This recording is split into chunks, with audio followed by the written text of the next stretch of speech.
एक कहानी को प्रस्तुत करना चाहती हूँ। मेरी कहानी का शीर्षक है संघर्ष के बीच। मेरी कहानी कुछ इस प्रकार है।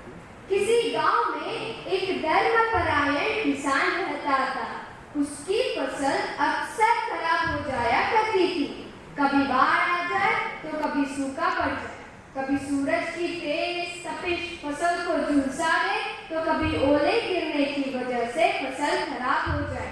किसान परेशान होकर एक दिन मंदिर पहुंचा और परमात्मा की मूर्त के सामने खड़ा होकर कहने लगा, देखिए प्रभु, आप तो परमात्मा है, लेकिन लगता है आपको खेती बाड़ी की ज्यादा जानकारी नहीं है। एक प्रार्थना है कि एक साल मुझे मौका दीजिए। मैं जैसा चाहूँ वैसा मौसम हो, फिर देखना मैं अन्न के भंडार भर दूंगा। तब आकाशवाणी हुई, ठीक है वत्स, जैसा तुम चाहोगे वैसा ही मौसम रहेगा। किसान खुश होते हुए वापस घर आ गया। उसने खेत में गेहूं की फसल बोई। जब वह चाहता तब धूप खिल जाती और जब फसल को पानी देने के वक्त बरसात भी हो जाती। तेज धूप, ओले, बाढ़, आंधी, तूफान तो उसने आने ही नहीं दिए। समय के साथ फसल बढ़ी और किसान की खुशी भी, क्योंकि ऐसी फसल तो आज से पहले नहीं हुई थी। आखिरकार फसल काटने का भी समय आ गया। किसान बेहद प्रसन्न भाव से फसल काटने को खेत पर पहुंचा। जैसे ही उसने गेहूं की बालियां अपने हाथ में ली, उसका दिल दंग रह गया।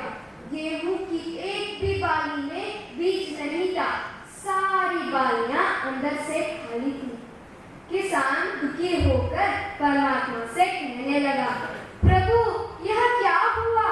तब आकाशवाणी, यह तो होना ही था वत्स, तुमने उन पौधों को संघर्ष का जरा भी मौका नहीं दिया।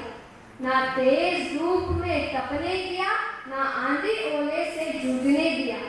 बगैर चुनौतियों के सीधे साधे बढ़ते हुए ये पौधे इसीलिए अंदर से खोखले रह गए।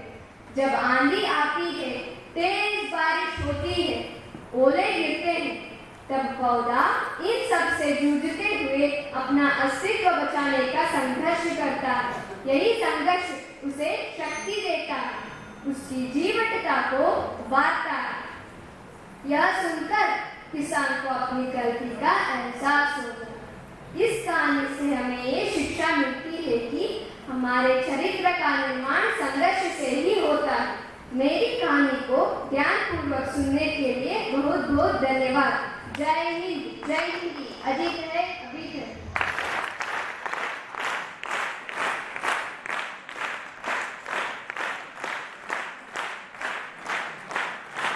महालक्ष्मी बहुत अच्छे से अपनी कहानियां प्रस्तुत की। वो कहते हैं, मुश्किलें केवल बेहतरीन लोगों के विषय में ही